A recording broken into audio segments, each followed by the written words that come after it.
ਮੈਂ ਇੱਕ ਦੋ ਵਾਰ ਜਦੋਂ ਬਾਦਲ ਸਾਹਿਬ ਨੂੰ ਮਿਲਿਆ, ਇੱਕੋ ਉਹਨਾਂ ਦਾ ਹੁੰਦਾ ਸੀ ਕਿ ਜੀ ਤੁਸੀਂ ਜੀ ਜੱਜੀ ਬਹੁਤ ਕਰ ਲਈ ਜੀ, ਛੱਡੋ ਜੀ, ਇੱਧਰ ਸਾਡੇ ਵਾਲੀ ਲਾਈਨ 'ਚ ਆ ਜਾਓ। ਬਾਦਲ ਸਾਹਿਬ ਨੇ ਜਿਸ ਤਰ੍ਹਾਂ ਦਾ ਮੈਨੂੰ ਪ੍ਰੈਸ਼ਰਾਈਜ਼ ਕਰਿਆ ਸੀ, ਇਹ ਤਾਂ ਉਹਨਾਂ ਨੇ ਸੋਚਣਾ ਸੀ। ਜਦੋਂ ਮੈਂ ਉਹਨਾਂ ਨੂੰ ਇੱਕ ਗੱਲ ਕਹੀ ਸੀ ਕਿ ਜੀ ਉੱਥੇ ਮੇਰਾ ਨੈਸ਼ਨਲ ਫਲੈਗ ਲੱਗਿਆ, ਮੈਂ ਕਿਉਂ ਮੰਗਦਾ? ਜਿੰਨੀ ਦੇਰ ਮੈਂ 5 ਸਾਲ MLA ਇਹਨਾਂ ਦੇ ਨਾਲ ਰਿਹਾ, ਮੈਂ ਇੱਕ ਵਾਰ ਨਹੀਂ ਇਹਨਾਂ ਨੂੰ ਕਿਹਾ ਕਿ ਜੀ ਮੈਨੂੰ ਚੇਅਰਮੈਨ ਬਣਾਓ, ਕਿ ਮੈਨੂੰ ਵਜ਼ੀਰ ਬਣਾਓ, ਮੈਨੂੰ ਇਹ ਚੀਜ਼ ਬਣਾਓ। ਮੈਂ ਬਿਲਕੁਲ ਨਹੀਂ ਇਹਨਾਂ ਨੂੰ। ਸਾਰੇ ਜੱਜਸ ਅਪਰਾਈਟ ਵੀ ਨੇ, ਧੱਕਾ ਨਹੀਂ ਕਰਦੇ। ਐਮਰਜੈਂਸੀ ਲੱਗੀ, ਮੇਰੀ ਸ਼ਾਦੀ ਤੇ ਵੀ ਐਮਰਜੈਂਸੀ ਲੱਗੀ, ਚੁਣਿਆ, ਪਰ ਮੈਂ ਅਵਾਰਡ ਨਹੀਂ ਲਊਂਗਾ। ਇਹ ਤਾਂ ਹਰ ਇੱਕ ਜੱਜ ਨੂੰ, ਹਰ ਇੰਪਲਾਈ ਨੂੰ ਇਮਾਨਦਾਰ ਰਹਿਣਾ ਚਾਹੀਦਾ। ਅਵਾਰਡ ਕਿਸ ਗੱਲ ਦਾ? ਉਹਨੇ ਜਿਹੜੀ ਡਿਊਟੀ ਕਰੀ ਹੈ, ਉਹਨੇ ਆਪਣੀ ਡਿਊਟੀ ਕਰੀ ਹੈ। ਸਹੀ ਸਹੀ ਐ ਜੱਜ, ਅਵਾਰਡ ਵਾਲਾ ਤਾਂ ਕੋਈ ਗੱਲ ਹੈ ਨਹੀਂ। ਮੈਂ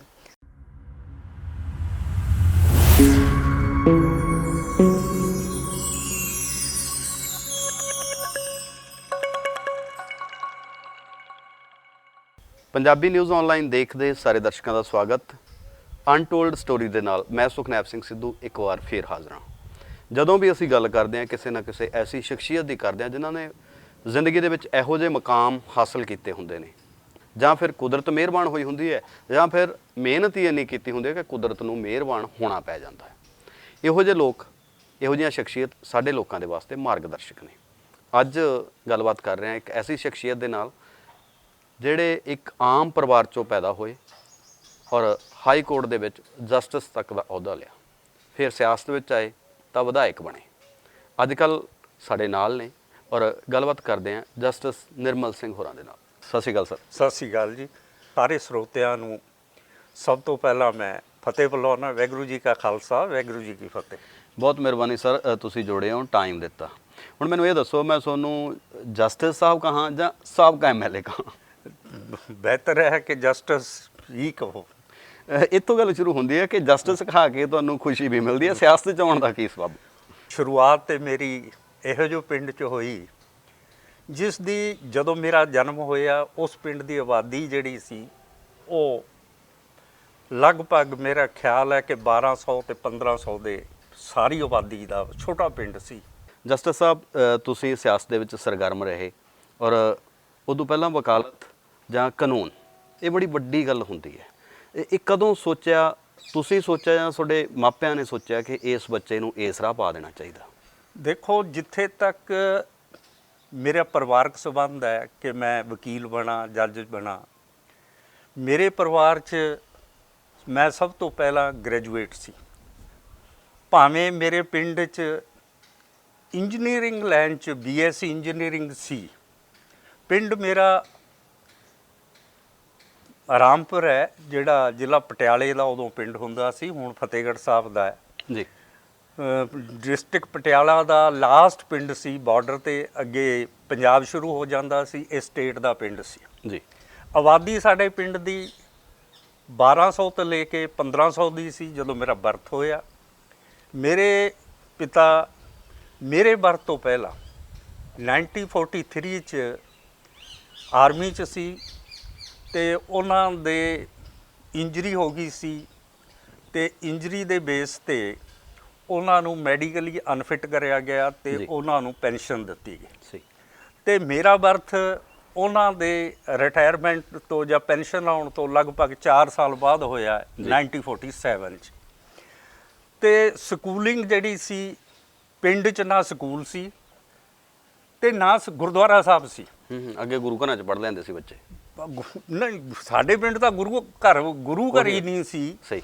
ਜਦੋਂ ਪਿੰਡ ਦੇ ਲੋਕ ਕਿਸੇ ਨੇ ਪਾਠ ਕਰਾਉਣਾ, ਖਾਸ ਕਰਕੇ ਸਾਡੇ 5-4 ਪਰਿਵਾਰ ਇਹ ਜਿਹੇ ਸੀ ਜਿਨ੍ਹਾਂ ਨੂੰ ਸਿੱਖਾਂ ਦੇ ਪਰਿਵਾਰ ਕਹਿੰਦੇ ਆ ਜੀ, ਅਸੀਂ ਜਦੋਂ ਪਾਠ ਕਰਾਉਣਾ ਹੁੰਦਾ ਸੀ, ਨਾਲ ਦਾ ਪਿੰਡ ਇੱਕ ਜਮੀਤਗੜ੍ਹ ਹੈ, ਉੱਥੋਂ ਗੁਰੂ ਸਾਹਿਬ ਦੀ ਦੇਹ ਲੈ ਕੇ ਆਉਂਦੇ, ਬਾਬਾ ਜੀ ਦਾ ਪ੍ਰਕਾਸ਼ ਕਰਦੇ ਅਤੇ ਪਾਠ ਕਰਾਉਂਦੇ।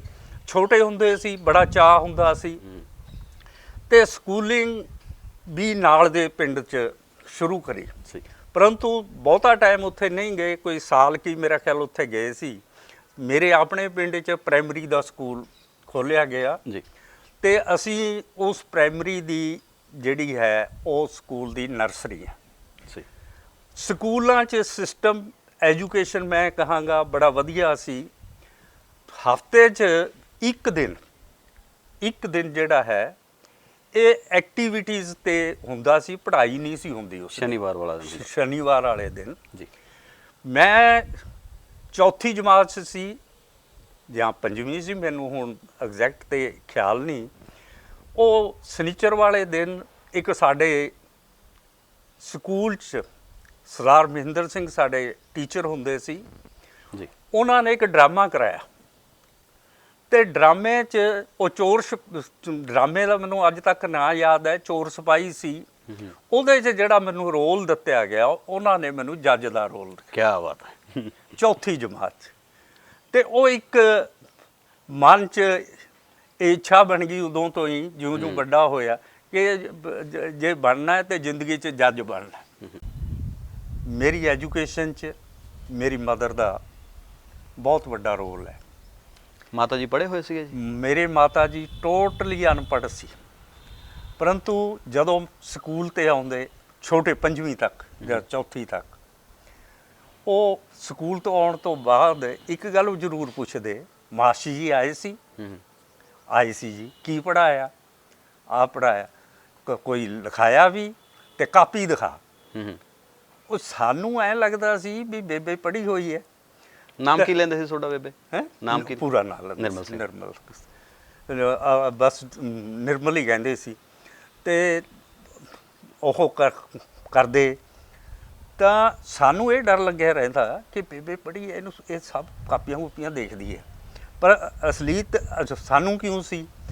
ਮੇਰੀ ਮਦਰ ਜਪਜੀ ਸਾਹਿਬ ਦਾ ਤੇ ਸੁਖਮਨੀ ਸਾਹਿਬ ਦਾ ਜਵਾਨੀ ਪਾਠ ਕਰ ਲੈਂਦੇ ਸੀ। ਇਸ ਕਰਕੇ ਸਾਨੂੰ ਲੱਗਦਾ ਸੀ ਇਹਨਾਂ ਨੂੰ ਨਾ ਪੜ੍ਹਨਾ ਆਉਂਦਾ। ਤੇ ਫਿਰ ਮਾਹੌਲ ਪਰਿਵਾਰ ਦਾ ਇਹੋ ਜਿਹਾ ਹੋਇਆ ਕਿ ਮਦਰ ਵੀ ਕਈ ਲਫ਼ਜ਼ ਅੰਗਰੇਜ਼ੀ ਦੇ ਸਿੱਖ ਗਏ। ਇੱਕ ਵਾਰ ਕਿਸੇ ਭਰਾਵਾਂ ਦੀ ਕੋਈ ਇੱਕ ਭਰਾ ਦੂਏ ਨੂੰ ਮਦਦ ਨਹੀਂ ਸੀ ਕਰਦਾ, ਮੇਰੀ ਮਦਰ ਕਹਿਣ ਲੱਗੇ, ਬੇਬੇ ਕਹਿੰਦੀ, ਉਹ ਬ੍ਰਦਰ ਦੀ ਹੈਲਪ ਨਹੀਂ ਕਰ ਸਕਦਾ। ਮੈਂ ਕਿਹਾ, ਬੇਬੇ ਤੂੰ ਤਾਂ ਅੰਗਰੇਜ਼ੀ ਬੋਲਣ ਲੱਗੀ। ਕਹਿੰਦੀ, ਮੈਂ ਕਿਹੜੀ ਅੰਗਰੇਜ਼ੀ ਬੋਲੀ ਹੈ। ਮਤਲਬ ਜਿਹੜਾ ਮਾਹੌਲ ਹੈ, ਸਹੀ, ਉਹ ਤੁਹਾਨੂੰ ਉਸ ਮਾਹੌਲ 'ਚ ਢਾਲ ਦਿੰਦਾ ਹੈ। ਸਭ ਕੁਝ ਤੁਹਾਨੂੰ ਮਾਹੌਲ ਵੀ ਸਿਖਾਉਂਦਾ। ਤੇ ਉਹ ਪੰਜਵੀਂ ਪਿੰਡ ਤੋਂ ਕਰੀ, ਮਿਡਲ ਸਕੂਲ ਨਾਲ ਦਾ ਸਰਕਾਰੀ ਸਕੂਲ ਸੀ, ਦਾਦੂ ਮਾਜਰਾ ਪਿੰਡ ਹੈ ਸਾਡੇ ਕੋਲ 4 ਕਿਲੋਮੀਟਰ 'ਤੇ, ਉੱਥੋਂ ਕਰੀ। ਤੇ ਫਿਰ ਮੈਂ 10ਵੀਂ ਜਿਹੜੀ ਹੈ ਉਹ ਨੈਸ਼ਨਲ ਹਾਈ ਸਕੂਲ ਬਲਾੜੀ ਕਲਾਂ, ਸਾਡੇ ਹੁਣ ਫਤਿਹਗੜ੍ਹ ਸਾਹਿਬ ਦਾ ਹੀ ਪਿੰਡ ਹੈ, ਉੱਥੋਂ ਕਰੀ ਸੀ। ਤੇ ਘਰ 'ਚ ਤਾਂ ਕੋਈ ਬਹੁਤੀ ਇਸ ਗੱਲ ਦੀ ਗਾਈਡੈਂਸ ਨਹੀਂ ਸੀ ਕਿ ਕਿਹੜੀ। ਬਾਪੂ ਜੀ ਕੀ ਕਰਦੇ ਹੁੰਦੇ ਸੀ ਉਦੋਂ ਫਿਰ? ਬਾਪੂ ਜੀ ਮੇਰੇ ਪਹਿਲਾਂ ਤਾਂ ਆਰਮੀ 'ਚ ਸੀ। ਆਰਮੀ ਤੋਂ ਆ ਕੇ ਉਹ PWD 'ਚ ਰੋਡ ਰੋਲਰ ਡਰਾਈਵਰ ਬਣੇ ਤੇ ਉਹਨਾਂ ਨੇ ਲੰਬੀ ਰੋਡ ਰੋਲਰੀ ਦੀ ਡਰਾਈਵਰੀ ਕਰੀ। ਤੇ ਜਦੋਂ ਮੈਂ 10ਵੀਂ 'ਚ ਗਿਆ ਤੇ 10ਵੀਂ 'ਚ ਸਾਡੇ ਕਾਲਜ ਕੋਈ ਨਹੀਂ ਸੀ ਨੇੜੇ ਜੀ। ਚੰਡੀਗੜ੍ਹ ਪਤਾ ਨਹੀਂ ਬਾਪੂ ਜੀ ਦੀ ਇੱਛਾ ਸੀ ਕਿ ਨਹੀਂ, ਚੰਡੀਗੜ੍ਹ ਦੀ ਕਾਲਜ 'ਚ ਨਵੇਂ ਕਾਲਜ ਬਣੇ ਸੀ ਉਹਨਾਂ ਦਿਨਾਂ 'ਚ। ਮੈਨੂੰ ਉਹਨਾਂ ਨੇ ਹੋਸਟਲ 'ਚ SA Jain college Ambala city ਜਿਹੜਾ ਹੈ ਉੱਥੇ ਦਾਖਲ ਕਰਾਇਆ। ਉੱਥੋਂ ਮੈਂ ਗ੍ਰੈਜੂਏਸ਼ਨ ਕਰੀ। ਕਿਸੇ ਨੇ ਇਹ ਗਾਈਡ ਨਹੀਂ ਕਰਿਆ, ਪਰ ਉਹ ਜਿਹੜਾ ਚੌਥੀ ਜਮਾਤ 'ਚ ਮਾਸਟਰ ਜੀ ਦੇ ਦਿਮਾਗ 'ਚ ਪਾਇਆ ਸੀ ਜੱਜ ਬਣਨਾ ਹੈ, ਤੇ ਉਹਦੇ ਕਰਕੇ ਮੈਂ ਲਾ ਜੁਆਇਨ ਕਰਿਆ। 69 'ਚ ਮੈਂ ਲਾ ਜੁਆਇਨ ਕਰਿਆ। 1972 'ਚ ਮੈਂ ਜਿਹੜਾ ਸੀ ਵਕੀਲ ਬਣਿਆ। 1972 'ਚ ਮੈਂ ਬਸੀ ਪਠਾਣਾ ਦੀ ਜਿਹੜੀ ਹੈ ਉਹ ਸ਼ੁਰੂਆਤ ਕਰੀ ਆਪਣੀ ਜ਼ਿੰਦਗੀ ਦੀ। ਪ੍ਰੈਕਟਿਸ ਉੱਥੇ ਕਰੀ। ਬਸੀ ਪਠਾਣਾ ਨੂੰ ਮੈਂ ਕਰਮ ਭੂਮੀ ਵੀ ਕਹਿ ਸਕਦਾ, ਜਨਮ ਭੂਮੀ ਵੀ ਉਹੀ, ਮੇਰਾ ਜਿਹੜੀ ਤਹਿਸੀਲ ਹੈ ਉਹੀ ਜਨਮ ਭੂਮੀ ਹੈ ਤੇ ਉਹੀ ਕਰਮ ਭੂਮੀ ਹੈ। ਤੇ ਕੋਈ 4-5 ਸਾਲ ਮੈਂ ਜਿਹੜੀ ਹੈ ਉੱਥੇ ਵਕਾਲਤ ਕਰੀ ਜੀ। ਫਿਰ ਮੈਂ 1978 'ਚ ਚੰਡੀਗੜ੍ਹ ਸ਼ਿਫਟ ਕਰਿਆ। ਹਾਈ ਕੋਰਟ ਸ਼ਿਫਟ ਨਹੀਂ, ਪਹਿਲਾਂ ਮੈਂ ਦੱਸਣਾ ਚਾਹਾਂਗਾ ਕਿ ਮੇਰੀ ਅੰਗੇਜਮੈਂਟ ਜਿਹੜੀ ਹੈ ਬੀਬੀ ਪਰਮਜੀਤ ਕੌਰ ਗੁਲਸ਼ਨ ਜਿਹੜੇ ਹੈ, ਹਾਂਜੀ, ਮੈਂਬਰ ਪਾਰਲੀਮੈਂਟ। ਇਹੀ ਮੈਂ ਪੁੱਛਣਾ, ਉਹ ਮੈਂਬਰ ਪਾਰਲੀਮੈਂਟ ਵੀ ਬਾਅਦ 'ਚ ਬਣੇ, ਉਹ ਪ੍ਰਿੰਸੀਪਲ ਵੀ ਬਾਅਦ 'ਚ ਬਣੇ। ਰਿਸ਼ਤਾ ਕਿਵੇਂ ਹੋਇਆ ਤੁਹਾਡਾ? ਇਹ ਕੋਈ ਅਫੇਅਰ ਵਗੈਰਾ ਸੀ ਜਾਂ ਕੋਈ? ਨਹੀਂ, ਅਫੇਅਰ ਤੇ ਕੋਈ ਨਹੀਂ ਸੀ ਜੀ। ਰਿਸ਼ਤਾ ਇਸ ਤਰ੍ਹਾਂ ਹੋਇਆ, ਮੇਰੀ ਮਦਰ ਦੇ ਕਜ਼ਨ ਬ੍ਰਦਰ ਸੀ ਸਰਦਾਰ ਗੁਰਦੇਵ ਸਿੰਘ ਸਿੱਧੂ ਜੀ। ਉਹ 2 ਜਾਂ 3 ਵਾਰ ਐਮਐਲਏ ਰਹੇ। ਉਹ ਜਦੋਂ ਅੰਗੇਜਮੈਂਟ ਦੀ ਗੱਲ ਚੱਲੀ ਹੈ, ਜਿਹੜੇ ਮੇਰੇ ਫਾਦਰ ਇਨ ਲਾ ਸਰਦਾਰ ਧੰਨਾ ਸਿੰਘ ਗੁਲਸ਼ਨ, ਉਹਨਾਂ ਨੇ ਕਿਤੇ ਉਹਨਾਂ ਨਾਲ ਗੱਲ ਕਰੀ ਕਿ ਮੁੰਡਾ ਕੋਈ ਲੱਭੋ, ਮੈਂ ਬੇਟੀ ਦੀ ਸ਼ਾਦੀ ਕਰਨੀ ਹੈ। ਤੇ ਉਹਨਾਂ ਨੇ ਸੁਜੈਸਟ ਕਰਿਆ ਕਿ ਬੇਟਾ ਤਾਂ ਮੁੰਡਾ ਤਾਂ ਜਿਹੜਾ ਹੈ ਆਪਣੇ ਘਰ 'ਚ ਹੀ ਹੈ, ਵੀ ਘਰ 'ਚ ਹੀ ਹੈ। ਤੇ ਉਹ ਕਾਰਨ ਬਣਿਆ ਸਾਡੀ ਜਿਹੜੀ ਸੈਟਲਮੈਂਟ ਦਾ ਹੈ। ਫਿਰ ਉਹਦੇ 'ਚ ਉਦੋਂ ਤੁਹਾਡੇ ਫਾਦਰ ਇਨ ਲਾ ਕੀ ਹੁੰਦੇ ਸੀਗੇ? ਐਮਐਲਏ ਹੁੰਦੇ ਸੀ? ਐਮਐਲਏ ਹੁੰਦੇ ਸੀ ਉਦੋਂ ਐਮਐਲਏ ਸੀ 75 'ਚ। ਤੇ ਉਹਦੇ 'ਚ ਥੋੜਾ ਬਹੁਤ ਜਿਹੜਾ ਯੋਗਦਾਨ ਹੈ, ਫਿਰ ਗੁਲਸ਼ਨ ਜੀ ਨੇ ਸਾਡੇ ਏਰੀਏ ਦੇ 2 ਵੱਡੇ ਲੀਡਰ ਸੀ ਜੀ। ਇੱਕ ਸਰਦਾਰ ਰਣਧੀਰ ਸਿੰਘ ਚੀਮਾ ਜੀ, ਇੱਕ ਟੌੜਾ ਸਾਹਿਬ। ਉਹਨਾਂ ਕੋਲੋਂ ਵੀ ਫੈਮਿਲੀ ਬੈਕਗਰਾਉਂਡ ਦਾ ਤੇ ਮੇਰੇ ਬਾਰੇ ਵੀ ਉਹਨਾਂ ਨੇ ਵੈਰੀਫਿਕੇਸ਼ਨ ਕਰੀ। ਮੈਨੂੰ ਯਾਦ ਹੈ ਕਿ ਉਹਨਾਂ ਨੇ ਖਾਸ ਕਰਕੇ ਮੈਨੂੰ ਜਦੋਂ ਪਹਿਲੀ ਵਾਰ ਮਿਲੇ ਸੀ, ਮੈਂ ਉਸ ਤੋਂ ਪਹਿਲਾਂ ਮਿਲਿਆ ਨਹੀਂ ਸੀ, ਫਤਿਹਗੜ੍ਹ ਸਾਹਿਬ ਜਿਹੜੀ ਹੈ ਸ਼ਹੀਦੀ ਜੋੜ ਮੇਲਾ ਹੁੰਦਾ ਹੈ, ਉੱਥੇ ਮੈਨੂੰ ਸਪੈਸ਼ਲੀ ਟੌੜਾ ਸਾਹਿਬ ਦਾ ਸੁਨੇਹਾ ਗਿਆ ਸੀ ਕਿ ਜੀ ਤੁਸੀਂ ਉੱਥੇ ਆਇਓ, ਕਿਉਂ ਮੈਂ ਵਕੀਲ ਸੀ ਉਦੋਂ ਜੀ। ਤਾਂ ਉਹ ਮੇਰੇ ਕਈ ਦੋਸਤ ਜਿਹੜੇ ਸੀ, ਮੈਂ 72 'ਚ ਹੀ ਵਕਾਲਤ ਸ਼ੁਰੂ ਕਰੀ। 72 'ਚ ਹੀ ਉਦੋਂ ਲੈਂਡ ਮੌਰਟਗੇਜ ਬੈਂਕ ਹੁੰਦਾ ਸੀ ਤੇ ਉਹਦਾ ਲੀਗਲ ਐਡਵਾਈਜ਼ਰ ਬਣ ਗਿਆ ਸੀ। ਇਸ ਕਰਕੇ ਉਹ ਥੋੜ੍ਹੀ ਬਹੁਤੀ ਜਿਹੜੀ ਹੈ ਉਹ ਅਟੈਚਮੈਂਟ ਸੀ ਪਾਰਟੀ ਨਾਲ। ਤੇ ਮੇਰੀ ਅੰਗੇਜਮੈਂਟ ਜਿਹੜੀ ਹੈ ਸੈਟਲਮੈਂਟ ਇਸ ਕਰਕੇ ਹੋਈ ਹੈ, ਸਾਡਾ ਕੋਈ ਲਵ ਅਫੇਅਰ ਨਹੀਂ। ਪਰ ਲੋਕਾਂ ਨੂੰ ਇਹ ਗੱਲ ਆਮ ਲੱਗਦੀ ਹੈ ਕਿ ਇਹਨਾਂ ਦਾ ਲਵ ਅਫੇਅਰ ਹੈ ਤੇ ਵੀ ਇਹ ਸ਼ਾਦੀ ਐਡੀ ਦੂਰ ਹੋ ਗਈ ਜੀ। ਉਹ ਐਮਐਲਏ ਸੀ, ਇਹਨਾਂ ਦੇ ਫਾਦਰ ਸਿਰਫ ਡਰਾਈਵਰ ਸੀ।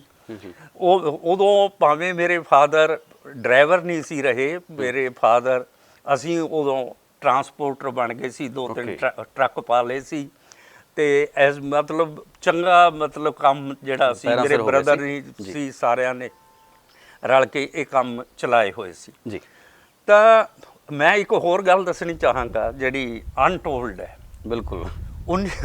ਸਾਡੀ ਸ਼ਾਦੀ ਅੰਗੇਜਮੈਂਟ ਮੇਰੇ ਕੋਲ, ਮੇਰਾ ਜਿਹੜਾ ਅੰਗੇਜਮੈਂਟ ਦਾ ਕਾਰਡ ਹੈ ਬਟਰਥਲ ਸੈਰੇਮਨੀ ਦਾ, ਉਹ ਅੱਜ ਵੀ ਸਾਂਭ ਕੇ ਰੱਖਿਆ ਹੋਇਆ ਹੈ। ਬਿਲਕੁਲ। ਉਹ ਹੋਈ ਸੀ ਮਈ 1975 'ਚ। ਕੀ ਬਾਤ। ਤੇ 1900 ਜਨਵਰੀ 1978 'ਚ ਸਾਡੀ ਮੈਰਿਜ ਹੋਈ। 3 ਸਾਲ। ਲੋਕ ਕਹਿੰਦੇ ਆ ਕਿ ਜੀ ਐਮਰਜੈਂਸੀ ਲੱਗ ਗਈ, ਸੈਂਟਰ ਗਵਰਨਮੈਂਟ ਤੇ ਐਮਰਜੈਂਸੀ ਲਾਈ ਸਾਰੇ ਹਿੰਦੁਸਤਾਨ 'ਚ, ਪਰ ਮੇਰੀ ਹਿੰਦੁਸਤਾਨ ਤੇ ਐਮਰਜੈਂਸੀ ਲੱਗੀ, ਮੇਰੀ ਸ਼ਾਦੀ ਤੇ ਵੀ ਐਮਰਜੈਂਸੀ ਲੱਗੀ। ਉਹ ਕਾਰਨ ਇਹ ਹੈ, ਮੇਰੇ ਫਾਦਰ ਇਨ ਲਾ ਸਰਦਾਰ ਧੰਨਾ ਸਿੰਘ ਗੁਲਸ਼ਨ ਨੂੰ ਅਰੈਸਟ ਕਰ ਲਿਆ ਸੀ। ਉਹ ਇੰਟਰਨਲ ਸਿਕਿਉਰਿਟੀ 'ਚ ਉਹਨਾਂ ਨੂੰ ਅਰੈਸਟ ਕਰਿਆ ਹੋਇਆ ਸੀ ਜੀ।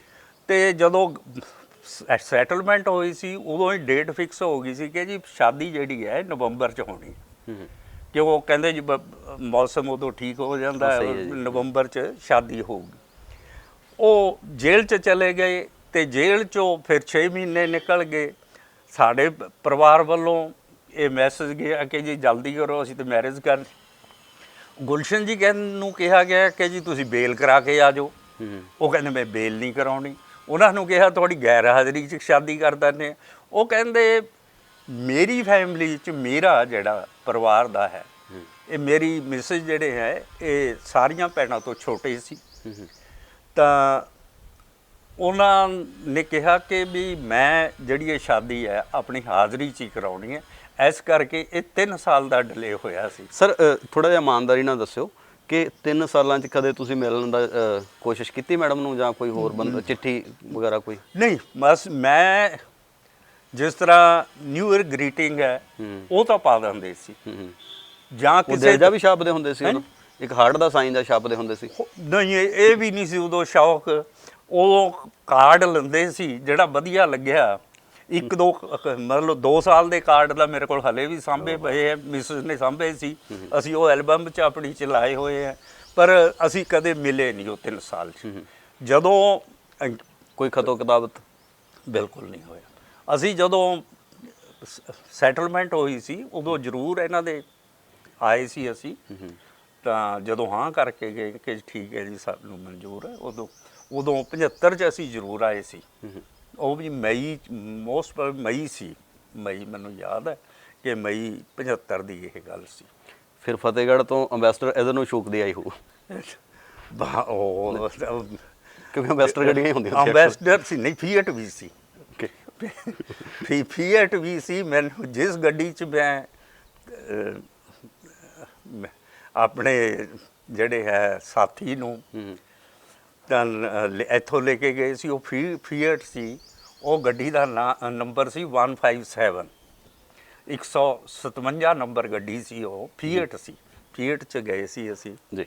ਉਹ ਮੇਰੇ ਦੋਸਤ ਦੀ ਗੱਡੀ ਸੀ ਪਟਿਆਲੇ ਤੋਂ, ਉਹ ਪੈਟਰੋਲ ਪੰਪ ਦੇ ਮਾਲਕ ਸੀ, ਜਿਹੜਾ ਕਚਹਿਰੀਆਂ ਦੇ ਬਿਲਕੁਲ ਸਾਹਮਣੇ ਪੰਪ ਹੈ, ਪ੍ਰੀਤਮ ਸਿੰਘ ਜੀ, ਉਹਨਾਂ ਦਾ ਪੰਪ ਹੁੰਦਾ ਸੀ, ਉਹਨਾਂ ਦੀ ਗੱਡੀ ਸੀ ਜੀ। ਚਲੋ ਇਹ ਮੈਰਿਡ ਲਾਈਫ ਦੀ ਗੱਲ ਹੋ ਗਈ ਕਿ ਇਹ ਵੀ ਸ਼ੁਰੂਆਤ ਹੋ ਗਈ ਤੁਹਾਡੀ ਚੰਡੀਗੜ੍ਹ ਹਾਈ ਕੋਰਟ ਦੇ ਵਿੱਚ ਪ੍ਰੈਕਟਿਸ ਵੀ ਕਰਨ ਲੱਗੇ। ਤੁਸੀਂ ਨਾਲ ਮੈਂ ਇੱਕ ਹੋਰ ਵੀ ਸਵਾਲ ਪੁੱਛ ਲਾਂ ਜੀ, ਮਾਸਟਰ ਵੀ ਕਰੀ ਫਿਰ ਐਲਐਲਐਮ ਤੋਂ ਬਾਅਦ, ਐਲਐਲਬੀ ਤੋਂ ਬਾਅਦ? ਐਲਐਲਬੀ ਤੋਂ ਬਾਅਦ ਮੈਂ ਮਾਸਟਰੀ ਨਹੀਂ ਕਰੀ। ਇਹ ਠੀਕ ਹੈ ਵੀ ਜਦੋਂ ਮੈਂ ਫਤਿਹਗੜ੍ਹ ਸਾਹਿਬ ਤੋਂ ਜਦ ਬਸੀ ਪਠਾਣਾ ਤੋਂ ਸ਼ਿਫਟ ਕਰਿਆ, ਉਦੋਂ ਮੈਂ ਪਹਿਲਾਂ ਇੱਕ ਨਾਨ ਪੋਲੀਟੀਕਲੀ ਪੋਸਟ ਕਹਿ ਸਕਦੇ ਆ, ਨਾਨ ਆਫੀਸ਼ੀਅਲ ਜੀ, ਉਹਦੇ 'ਚ ਚਲਾ ਗਿਆ ਸੀ। ਮੈਂ ਲੱਗਿਆ ਸੀ joint secretary Punjab Khadi and village industry board. ਉੱਥੇ ਮੈਂ ਸਿਰਫ 5 ਮਹੀਨੇ ਰਿਹਾ। ਉੱਥੇ ਦਾ ਵਰਕਿੰਗ, ਉੱਥੇ ਦੇ ਹਾਲਾਤ ਮੈਨੂੰ ਪਸੰਦ ਨਹੀਂ ਆਏ, ਤਾਂ ਉਸ ਤੋਂ ਬਾਅਦ ਮੈਂ ਏਜੀ ਆਫਿਸ ਚਲਾ ਗਿਆ, ਅਸਿਸਟੈਂਟ ਐਡਵੋਕੇਟ ਜਨਰਲ। ਉੱਥੇ ਥੋੜ੍ਹਾ ਪੀਰੀਅਡ ਕੰਮ ਕਰਿਆ। ਸਰ ਅਜੀਤ ਸਿੰਘ ਸਰਦੀ ਸੀ ਜਿਹੜੇ, ਉਹ ਐਡਵੋਕੇਟ ਜਨਰਲ ਹੁੰਦੇ ਸੀ। 80 'ਚ ਸਰਕਾਰ ਬਦਲ ਗਈ ਅਤੇ ਸਾਰਿਆਂ ਨੇ ਰਿਜ਼ਾਈਨ ਕਰਤੇ, ਤਾਂ ਮੈਂ ਸਰ ਅਜੀਤ ਸਿੰਘ ਸਰਦੀ ਦਾ ਆਫਿਸ ਜੁਆਇਨ ਕਰ ਲਿਆ ਐਜ਼ ਜੂਨੀਅਰ। ਅਤੇ ਜਦੋਂ ਤੱਕ ਮੈਂ ਸੈਸ਼ਨ ਜੱਜ ਨਹੀਂ ਬਣਿਆ, ਐਡੀਸ਼ਨਲ ਸੈਸ਼ਨ ਜੱਜ, ਮੈਂ ਉਹਨਾਂ ਦੇ ਆਫਿਸ ਵਿੱਚ ਉਹਨਾਂ ਦਾ ਜੂਨੀਅਰ ਹੀ ਕੰਮ ਕਰਿਆ। ਸਰ ਜਦੋਂ ਤੁਸੀਂ ਪ੍ਰੈਕਟਿਸ ਕਰ ਰਹੇ ਸੀ ਐਜ਼ ਏ ਜੂਨੀਅਰ ਲਾਇਰ, ਤਾਂ ਉਸ ਵੇਲੇ ਇਹ ਸੁਪਨਾ ਕਿੰਨਾ ਕੁ ਖੌਰੂ ਪਾਉਂਦਾ ਸੀ ਕਿ ਜੱਜ ਤਾਂ ਬਣਨਾ ਹੀ ਬਣਨਾ? ਕਾਫੀ ਪਾਉਂਦਾ ਸੀ। ਇਹ ਇੱਕ ਗੱਲ ਸੀ। ਮੈਂ ਤੁਹਾਨੂੰ ਦੱਸਣਾ ਚਾਹਾਂਗਾ ਕਿ 1972 'ਚ ਮੈਂ ਇੱਕ ਅਟੈਂਪਟ ਕਰਿਆ ਸੀ IAS ਦਾ, ਨਹੀਂ ਹੋ ਸਕਿਆ। ਅਤੇ ਫਿਰ ਮੈਂ ਇੱਕ ਜੁਡੀਸ਼ਰੀ ਦਾ ਵੀ ਇਮਤਿਹਾਨ ਦਿੱਤਾ ਜੀ, ਉਹ ਵੀ ਨਹੀਂ ਹੋਇਆ। ਅਤੇ ਫਿਰ ਇੱਕੋ ਸੀ ਕਿ ਜੀ ਮੈਨੂੰ ਜਿਹੜੇ ਸਬ ਜੱਜ ਵਾਲੀ ਸੀ, ਉਹ ਤਾਂ ਮੈਨੂੰ ਸਾਰੇ ਕਹਿੰਦੇ ਸੀ ਕਿ ਤੂੰ ਸਬ ਜੱਜ ਨਹੀਂ ਬਣਨਾ, ਅਤੇ ਤੂੰ ਕੋਸ਼ਿਸ਼ ਕਰਨੀ ਹੈ ਕਿ ਜਾਂ ਤਾਂ ਹਾਈ ਕੋਰਟ ਸਿੱਧੇ ਆ ਜਾਈਏ ਜਾਂ ਐਡੀਸ਼ਨਲ ਸੈਸ਼ਨ ਜਾਏ। ਅਤੇ ਫਿਰ ਮੈਂ ਸਾਡੀ ਸਿਲੈਕਸ਼ਨ ਹੋਈ ਸੀ 85 'ਚ ਐਜ਼ ਐਡੀਸ਼ਨਲ 6 ਜੀ ਅਸੀਂ ਸਿਲੈਕਟ ਹੋਏ ਸੀ। ਅਤੇ ਐਡੀਸ਼ਨਲ ਸੈਸ਼ਨ ਜੱਜ, ਐਡੀਸ਼ਨਲ ਸੈਸ਼ਨ ਜੱਜ ਮੈਂ 26 ਮਈ 1986 ਨੂੰ ਅੰਮ੍ਰਿਤਸਰ ਮੇਰੀ first posting as additional session ਜੱਜ ਸੀ। ਕਿੰਨਾ ਕੁ ਚਾਅ ਚੜਿਆ ਉੱਥੇ? ਦੇਖੋ, ਮੈਂ ਜੇ ਅਸਲੀਤ ਕੋਈ ਮੇਰੇ ਤੋਂ ਪੁੱਛੋ, ਜ਼ਿੰਦਗੀ ਦਾ ਮੈਂ ਬੜੇ ਉਤਰਾ ਚੜ੍ਹਾਅ ਦੇਖੇ। ਜੋ ਚੀਜ਼ ਮਿਲੀ ਉਹਦਾ ਵੀ ਬਹੁਤਾ ਕਦੀ ਮਨ 'ਚ ਇਹ ਨਹੀਂ ਆਇਆ ਵੀ ਮੈਂ ਬਹੁਤ ਵੱਡੀ ਕੋਈ ਚੀਜ਼ ਤਾਂ, ਅਤੇ ਜੇ ਨਹੀਂ ਮਿਲੀ ਤਾਂ ਵੀ ਕੋਈ ਨਹੀਂ ਆਇਆ। ਪਰ ਸਰ ਉਹ ਇੱਕ ਸੁਪਨਾ ਸੀ ਨਾ ਤੁਹਾਡਾ, ਤੁਹਾਨੂੰ ਮੰਜ਼ਿਲ ਸੀ ਜਿਹੜੀ ਤੁਹਾਨੂੰ ਲੱਗਿਆ ਕਿ ਕੇਰਾਂ ਤਾਂ ਮਿਲ ਗਈ। ਹਾਂ, ਕੇਰਾਂ ਮਿਲ ਗਈ। ਇਹ ਤਾਂ ਸਰਟਨਲੀ ਹੈ। ਜੇ ਆਦਮੀ ਦਾ ਇੱਕ ਸੁਪਨਾ ਹੈ ਬਚਪਨ ਦਾ, ਉਹ ਪੂਰਾ ਹੁੰਦਾ ਹੈ, ਖੁਸ਼ੀ ਵੀ ਹੈ, ਪਰ ਇੰਨੀ ਨਹੀਂ ਕਿ ਜੀ ਤੁਸੀਂ ਬਹੁਤ। ਕਿਉਂ ਜਦੋਂ ਮੈਂ ਗਿਆ ਕਿ ਬਹੁਤੇ ਮੇਰੇ ਜਿਹੜੇ ਐਡਵਾਈਜ਼ਰ ਸੀ, ਦੋਸਤ ਸੀ, ਐਡਵਾਈਜ਼ਰ ਕੀ ਕਹਿ ਸਕਦੇ, ਉਹ ਮੈਨੂੰ ਇਸ ਗੱਲ 'ਤੇ ਕਹਿ ਰਹੇ ਸੀ ਕਿ ਜਿਸ ਆਫਿਸ 'ਚ ਤੂੰ ਹੈ ਸਰਜੀਤ ਸਿੰਘ ਸਰਦੀ ਨਾਲ, ਤੈਨੂੰ ਐਡੀਸ਼ਨਲ ਸੈਸ਼ਨ ਜੱਜ ਨਹੀਂ ਜਾਣਾ ਚਾਹੀਦਾ, ਤੇਰਾ ਚਾਂਸ ਇੱਥੇ ਵੀ ਲੱਗ ਸਕਦਾ। ਭਾਵੇਂ ਮੈਂ ਜ਼ਿੰਦਗੀ 'ਚ ਇੱਕ ਤੁਹਾਨੂੰ ਹੋਰ ਵੀ ਅਨਡਿਸਕਲੋਜ਼ਡ ਦੱਸ ਦਿੰਦਾ ਜੀ, 8ਵੀਂ ਤੋਂ ਲੈ ਕੇ LLB ਤੱਕ, ਜੇ ਮੈਂ ਕਹਾਂ ਕਿ ਵੀ ਮੈਂ ਬਹੁਤ ਇੰਟੈਲੀਜੈਂਟ ਸੀ, ਮੈਂ ਬਹੁਤ ਇੰਟੈਲੀਜੈਂਟ ਨਹੀਂ ਸੀ। ਅਤੇ ਜੇ ਕੋਈ ਇਹ ਕਹੇ ਕਿ ਜੀ ਮੈਂ ਤਾਂ ਬਹੁਤ ਵੀਕ ਸੀ, ਅਤੇ ਉਹ ਵੀ ਨਹੀਂ ਸੀ, ਐਵਰੇਜ ਸੀ। ਮੈਂ ਸਾਰੀਆਂ ਕਲਾਸਾਂ, ਭਾਵੇਂ ਉਹ BA ਦੀ ਸੀ, ਭਾਵੇਂ ਉਹ ਮੈਟ੍ਰਿਕ ਸੀ, ਭਾਵੇਂ ਉਹ 8ਵੀਂ ਸੀ, ਸੈਕੰਡ ਕਲਾਸ ਚ ਪਾਸ ਕਰੀ। ਇਹ ਲੋਕਾਂ ਨੂੰ ਕਈ ਵਾਰ ਹੁੰਦਾ ਹੈ ਜੀ ਕਿ ਥਰਡ ਕਲਾਸ ਸੀ ਜਾਂ ਫਸਟ ਕਲਾਸ ਸੀ, ਮਡਿਓਕਰ ਰਹੇ। ਤੇ ਵਕਾਲਤ ਚ ਵੀ ਮੈਂ ਇੰਨੇ ਸ਼ਾਰਟ ਪੀਰੀਅਡ ਚ ਇਹ ਨਹੀਂ ਕਹਿ ਸਕਦੇ ਜੀ ਅਸੀਂ ਬੜੇ ਟੌਪ ਤੇ ਸੀ ਜਾਂ ਬਹੁਤੇ ਲੋ ਸੀ। ਅਸੀਂ ਮਡਿਓਕਰਾਂ ਚ ਜਿਹੜੇ ਸੀ। ਹਾਈ ਕੋਰਟ ਦਾ ਕ੍ਰਾਈਟੇਰੀਆ ਹੈ ਜਦੋਂ ਸਿਲੈਕਸ਼ਨ ਹੁੰਦੀ ਹੈ ਐਡੀਸ਼ਨਲ ਦੀ, ਜਾਂ ਹੁਣ ਵੀ ਹਾਈ ਕੋਰਟ ਵਾਸਤੇ ਉੱਥੇ ਕ੍ਰਾਈਟੇਰੀਆ ਹੈ ਜੀ। ਉਹ ਕ੍ਰਾਈਟੇਰੀਏ 'ਚ ਇਹ ਸੀ ਕਿ ਜੀ ਤੁਸੀਂ 35 ਸਾਲ ਦੇ ਚਾਹੀਦੇ ਆ ਅਤੇ 10 ਸਾਲ ਦੀ ਤੁਹਾਡੀ ਵਕਾਲਤ ਚਾਹੀਦੀ ਹੈ ਅਤੇ ਤੁਸੀਂ ਇੰਨਾ ਇਨਕਮ ਟੈਕਸ ਅਸੈਸੀ ਹੋ, ਪੇਈ ਹੋ। ਇਹ ਕ੍ਰਾਈਟੇਰੀਆ ਉਹ ਤਕਰੀਬਨ ਪੂਰਾ ਕਰਦੇ ਸੀ। ਬਾਕੀ ਟੈਸਟ ਹੈ, ਇੰਟਰਵਿਊ ਹੈ, ਉਹ ਫੇਸ ਕਰਦਾ ਹਰ ਆਦਮੀ। ਸਰ ਇਹ ਕਿਹਾ ਜਾਂਦਾ ਕਿ ਜਿਵੇਂ ਸਰਜੀਤ ਪਾਤਰ ਨੇ ਲਿਖਿਆ ਕਿ ਇਸ ਅਦਾਲਤ 'ਚ ਬੰਦੇ ਵਿਰਖ ਹੋ ਗਏ, ਫੈਸਲੇ ਸੁਣਦਿਆਂ ਸੁੱਕ ਗਏ। ਅਦਾਲਤਾਂ ਦੇ ਵਿੱਚ ਲੰਮੇ ਟਾਈਮ ਦੇ ਵਿੱਚ ਕੇਸ ਲਟਕਦੇ ਵੀ ਰਹਿੰਦੇ, ਕਿਤੇ ਜੱਜਸ ਦੀ ਵੀ ਮਜਬੂਰੀ ਰਹਿੰਦੀ ਹੋ ਕੇ ਯਾਰ ਇਹ ਕਿਸੇ ਪਾਸੇ ਲੱਗਦਾ ਨਹੀਂ, ਕਿਤੇ ਐਂ ਜੇ ਆਇਆ ਕਿਸੇ ਡਿਸੀਜਨ ਨੂੰ ਲੈ ਕੇ ਕਿ ਖਾਮਖਾ ਲਮਕ ਰਿਹਾ? ਦੇਖੋ, ਮੈਂ ਐਕਸਪੀਰੀਅੰਸ ਦੇ ਬੇਸ 'ਤੇ ਤੁਹਾਨੂੰ ਦੱਸਾਂਗਾ, ਕੇਸ ਲਟਕਦੇ ਵੀ ਹੈ। ਕੇਸ ਕਈ ਕਾਰਨਾਂ ਕਰਕੇ ਲਟਕਦੇ ਆ। ਕਾਰਨ ਇਹ ਹੈ, ਇੱਕ ਤਾਂ ਕੇਸਾਂ ਦੀ ਬਹੁਤਾਤ ਬੜੀ ਹੈ, ਪੈਂਡੈਂਸੀ ਇੰਨੀ ਹੈ ਕਿ ਜੱਜਸ ਦੀ ਸਟਰੈਂਥ ਕਮ ਹੈ। ਇੱਕ ਤਾਂ ਇਹ ਮੇਨ ਕਾਰਨ। ਦੂਸਰਾ, ਜਿਹੜੇ ਐਡਵੋਕੇਟ ਹੈ ਇਹ ਵੀ ਕਈ ਵਾਰ ਡਿਲੇ ਕਰਦਾ। ਮੈਂ 1986 'ਚ ਫਸਟ ਮੇਰੀ ਪੋਸਟਿੰਗ ਸੀ, ਅੰਮ੍ਰਿਤਸਰ ਪੋਸਟਿੰਗ ਸੀ, ਅਤੇ ਮਾਰਚ 'ਚ ਮਈ ਜੁਆਇਨ ਕਰਿਆ। ਮਾਰਚ ਸਾਡੇ ਇੰਸਪੈਕਸ਼ਨਾਂ ਹੁੰਦੀਆਂ, ਹੁਣ ਵੀ ਫਰਵਰੀ ਮਾਰਚ 'ਚ ਹਰ ਐਨੂਅਲ ਇੰਸਪੈਕਸ਼ਨ ਹੁੰਦੀ ਹੈ। ਸਾਡੀ ਇੱਕ ਬੜੀ ਵੱਡੀ ਫਾਈਲ ਸੀ, ਬੜਾ ਪੁਰਾਣਾ, ਕੋਈ 10 ਸਾਲ ਪੁਰਾਣੀ ਫਾਈਲ ਪੈਂਡਿੰਗ ਸੀ ਜੀ। ਮੇਰਾ ਰੀਡਰ ਮੈਨੂੰ ਕਹਿਣ ਲੱਗਿਆ ਕਿ ਜੀ ਆਪਣੀ ਇੰਸਪੈਕਸ਼ਨ ਦਾ ਇਹਦੀ ਹਿਸਟਰੀ ਸ਼ੀਟ ਬਣਦੀ ਹੈ ਕੇਸ ਦੀ, ਇਹ ਆਪਾਂ ਇੰਸਪੈਕਸ਼ਨ ਤੋਂ ਪਹਿਲਾਂ ਡਿਸਪੋਜ਼ ਆਫ ਕਰਾਉਣਾ ਜੀ। ਉਹ ਵਕੀਲ ਸਾਹਿਬ ਨੂੰ ਬੁਲਾਇਆ ਇੱਕ ਦਿਨ ਪਹਿਲਾਂ ਕਿ ਜੀ ਐਡਜਰਨਮੈਂਟ ਨਹੀਂ ਅਸੀਂ ਦੇਣੀ, ਤੁਸੀਂ ਕੱਲ੍ਹ ਨੂੰ ਤਿਆਰ ਹੋ ਕੇ ਆਇਆ। ਸਹੀ। ਵਕੀਲ ਸਾਹਿਬ ਕਹਿੰਦੇ ਠੀਕ ਹੈ ਜੀ, ਜਿੰਨਾ ਟਾਈਮ ਕਹੋਗੇ ਉਨੇ 'ਚ ਅਸੀਂ ਕੇਸ ਡਿਸਪੋਜ਼ ਆਫ ਕਰ ਦੂੰਗੇ। ਜੇ ਤੁਸੀਂ ਕਹੋਗੇ ਜੀ 10 ਮਿੰਟ 'ਚ, ਆਪਾਂ 10 ਮਿੰਟ 'ਚ ਕਰ ਦੂੰਗੇ। ਜੇ ਤੁਸੀਂ 2 ਘੰਟੇ ਕਹੋਗੇ ਤਾਂ 2 ਘੰਟੇ 'ਚ। ਜੇ ਤੁਸੀਂ 2 ਦਿਨ ਲਾਉਣੇ, ਅਸੀਂ 2 ਦਿਨ 'ਚ ਨਿਬੇੜ ਦਿਆਂਗੇ। ਮੈਂ ਵੀ, ਮੇਰਾ ਹਲੇ ਇੰਨਾ ਤਜਰਬਾ ਨਹੀਂ ਸੀ। ਮੈਂ ਕਿਹਾ ਇਹ ਦੂਏ ਦਿਨ ਉਹ 4 ਟਰੇਆਂ ਬੁੱਕਸ ਦੀ ਭਰ ਕੇ ਲਿਆਇਆ, ਫਾਈਲ ਰੱਖ ਲਈ, ਸ਼ੁਰੂ ਕਰਿਆ ਉਹਨੇ। ਜਦੋਂ ਬਹਿਸ ਉਹਨੇ ਸ਼ੁਰੂ ਕਰੀ ਜੀ, ਨਾ ਤਾਂ ਉਹਨੇ ਫਾਈਲ ਪੜ੍ਹੀ, ਨਾ ਉਹਨੇ ਫੈਕਟ ਕੋਈ ਦੱਸੇ।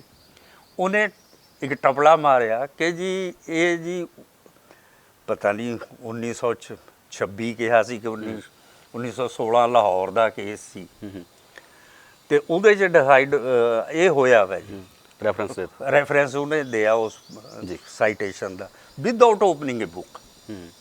ਉਹ ਮੇਰੇ ਮਾਈਂਡ 'ਚ ਇੱਕ ਸਟਕ ਆਫ ਕਰਿਆ ਵੀ ਇਹ ਕਿਤਾਬ ਖੋਲ੍ਹੀ ਨਹੀਂ, ਫੈਕਟਸ ਇਹ ਨਹੀਂ ਦੱਸ ਰਿਹਾ ਵੀ ਇਹ ਟਪਲਾ ਮਾਰਦਾ। ਮੈਂ ਉਹਨੂੰ ਕਿਹਾ, ਅਗਰਵਾਲ ਸੀ, ਮੈਂ ਕਿਹਾ ਅਗਰਵਾਲ ਸਾਹਿਬ ਇਹ ਤਾਂ ਲਾਹੌਰ ਹਾਈ ਕੋਰਟ ਨੇ ਓਵਰ ਰੂਲ ਕਰਤੀ ਸੀ ਜਜਮੈਂਟ।